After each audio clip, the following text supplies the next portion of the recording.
so we can see hurricanes. We can see how people have been impacted by hurricanes and the terrible personal toll it's taking, but people can still reject the idea that that's directly related to climate change. I do agree that personal narratives are probably one of the most powerful ways that we can convince people, or I hate even kind of using the phrase and convince people, but we can really get people to see the other side of a situation, get people to start thinking about their opinions in a more critical light. And I guess for me, the one caveat to that being when we're talking about some potentially really personal, very emotional issues, to make sure that you have a really good support system in place and are able to practice really effective self-care, because having those conversations can make a person incredibly vulnerable. And some people can still react in really callous ways. I saw people trying to have these conversations on social media about the president when he was before he was elected, around, well, he's talking about sexually assaulting women, and I'm a woman who was sexually assaulted, and does that change your mind? And I saw a lot of my really close friends get really heartbroken and trampled on by people who essentially told them that their experience of being a survivor of sexual assault didn't matter and that they were still going to vote for the predator. Yeah, that's a good point. And, if you're trying to talk about climate change, let's say, Right. and talk about, Puerto Rico and the impact of the hurricanes, I think it's very easy for people to get defensive about, I mean, every single one of us is doing less than we could to protect the environment. Absolutely. 100% of us. I mean, there are none of us. And so it's easy for everybody to feel defensive about, well, I recycle, I try to be good, but I can't do everything. And, this hurricane hurting all these people isn't my fault, and stopping to think about, sure, I mean, I could do more, but this isn't about what I personally am doing. It's about the policies that we're putting into place, that our government is putting into place. Those are going to have a bigger effect, and it's going to make it easier for us to, stop the Yeah. very fast pace of climate change. Me doing one more bin of recycling a week is not going to make that difference. The government putting mandates into place about factories, and that's the sort of thing that's going to make a much bigger difference. And so we need to sort of find ways, I think, to approach that conversation with people that the policy is what matters here. And Yeah. yes, if you can do more, that's great, but this isn't about you personally failing to do enough. Yeah, I think that that's really the best place to tackle some of these issues, because as you said, I gather from a lot of my friends, I have a couple of friends who are fairly conservative, and like I said, most of my family members, and I think one of the biggest issues with something like climate change is that it feels so big. Even with a lot of my really progressive liberal friends, when we're talking about racial issues in the country, when we're talking about police brutality, when we're talking about marches in Virginia, these issues feel so big, and there can be Mm-hmm. this big element of helplessness there. This idea of like, well, yeah, racism's terrible, climate change is awful, but I'm one person, what can I actually do about it? Mm-hmm. And I think empowering people to vote their conscience can be a really great starting point, and reminding people that it's like, I'm not holding you personally responsible for ending racism. That's good. Well, and in a lot of ways, that's what made the gay marriage fight work, right? Because there was a single message that we needed to legalize gay marriage. It was, and it was a single message on the other side too, which perhaps made it easy to fight against for a while. But, that's just the thing that over and over and over again, people can understand what marriage is. They can understand why people want to get married, and they can understand this is what they need. That's, of course, not all that LGBTQ people need.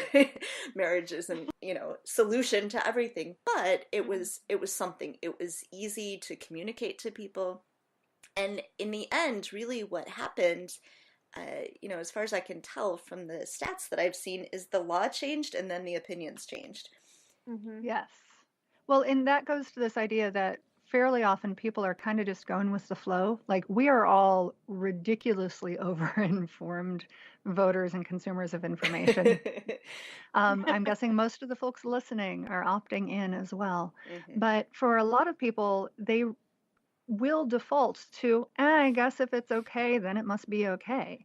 And that's where it's so scary and dangerous, I think, right now, is that so many policies are being put into place that not only will affect us for hundreds of years at this point, but there is an easy way out of, well, the folks who I said should make those choices are making those choices, so they Hmm. must be good enough. Mm-hmm. And it seems, I'll put a link up on our website to this thing called the Debunking Handbook. And I don't know how totally accurate it is. I think it's a few years old at this point. But one of the points that it makes that I found compelling, it's a very short read, was that you shouldn't try to make too many arguments. So But if you're there's so trying much to, nuance. I know. But, if you're trying to convince someone about gay marriage, you don't list 12 reasons that people should be allowed to get married. You list two. You list two really compelling reasons, even if there are a whole lot more, because that's something that people can more easily get their mind around. And if Mm-hmm. you list too many reasons, it's just going to all get muddied together. They're going to sort of forget the individual reasons and just remember the thing you're arguing against. Mm-hmm. Yes, and that's the other really important thing about debunking. And I'm sort of annoyed at, was it, you said Shepard Smith? Yeah, yeah. Um, there's also really good evidence that the longer you spend on the information that you're trying to debunk, the more entrenched it gets in somebody's belief system. It's part of the backfire effect, but it's an additional component that we need to find ways of talking about things that like literally don't mention the thing we're trying to debunk Mm. because it's like when you ask your kid not to slam the door. All they hear is slam the door. So we want to find a way to argue. Well, again, if this is Thanksgiving dinner, please don't argue. But talk about your side of the story. Don't focus on the thing that pissed you off on the radio on the way there. Just talk about the positive and simple as possible narrative that will help somebody else see why you believe the way you do. Mm-hmm. Yeah, I think that's an excellent point. It reminds me of a conversation I had with a former client of mine. Right after the election, he is conservative, is a Trump voter. As his therapist, that was pretty hard for me to sit with sometimes because he would come in and want to talk politics.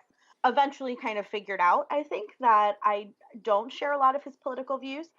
But one of the things that he came in with, and this was a couple weeks after the election, one of the things he came in with was talking about how he felt it was so absurd that universities were setting aside safe spaces for their students to process the results of the election. And I found that really phrasing it to him in a way that was, this isn't about, and like almost kind of getting his buy-in around like this idea that, yeah, coddling adults in college is not a good idea, and that would be a really terrible thing if that's what these places were actually intended to do.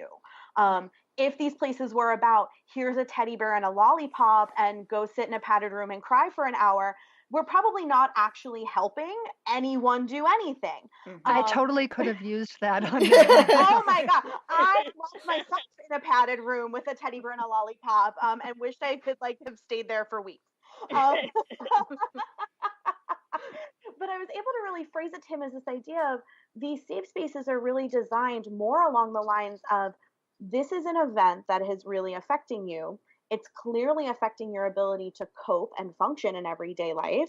So let's set up a place where you can learn some of those skills and gain some support so that you don't fail your classes and you don't drop out of school and you don't become a total mess, because the results of this election are really upsetting and debilitating, which they are, rightfully so, for a lot of people. They were for me too.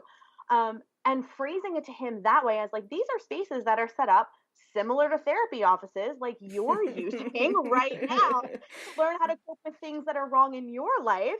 That's what these spaces are really designed for. And phrasing it in that way, who's going to disagree that it's a good idea for colleges to set up space for their students to go if they're having difficulty coping with life?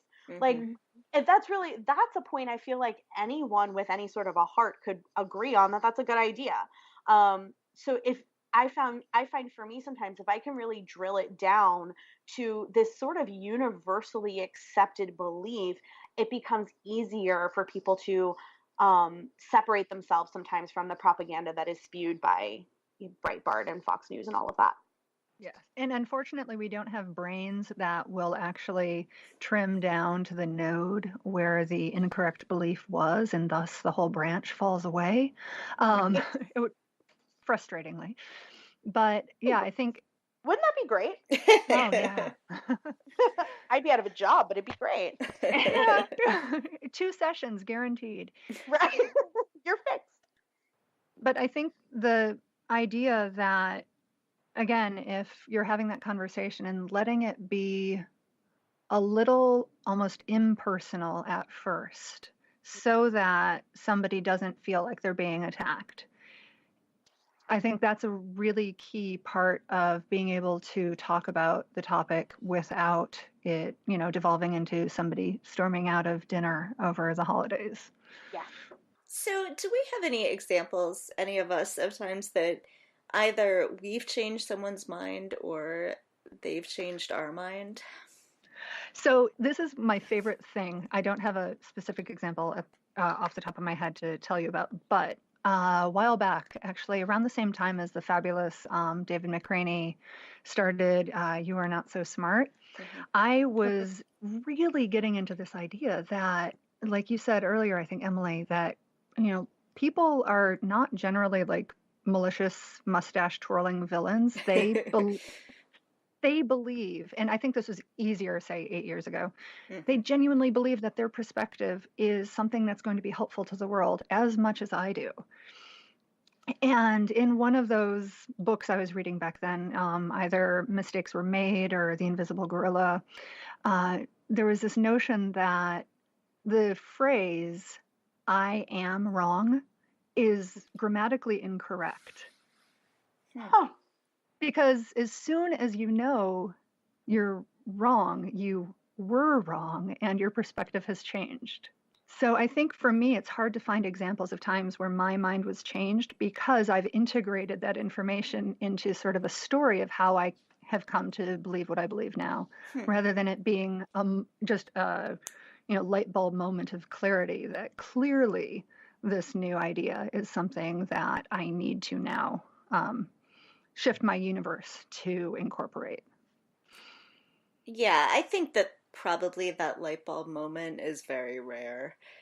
I could be wrong. There could be times when, that really someone does immediately sort of shift their mind. But that's not how things, as I was thinking about this question, that's not how things have gone for me ever. I talked on our episode about reproductive justice. I talked about this a little bit, that I changed my mind about abortion over the course of many years and many stories. And it really was stories, it was personal stories from friends of mine. Very complicated, complex situations with lots of nuance, thinking through how this affects their lives, their other kids' lives, their spouse's life, really thinking through all of that, and coming to it with somewhat of an wanting to be convinced, I think. And so over the course of many years, my mindset changed, but there wasn't a single moment at which I suddenly said, wow, I've changed my mind. I will say, I most of the time my experience is like that. I have changed people's minds about things though, and in at least one case there was a light bulb moment. Mm. So, my husband, when I started dating him, I will say he was never like super anti-choice, but he was pretty uncomfortable with abortion. And one day there was a snowstorm and we went out to a Mexican restaurant and we were the only people in the whole restaurant. And so we sat there for 3 hours. And we had just started dating.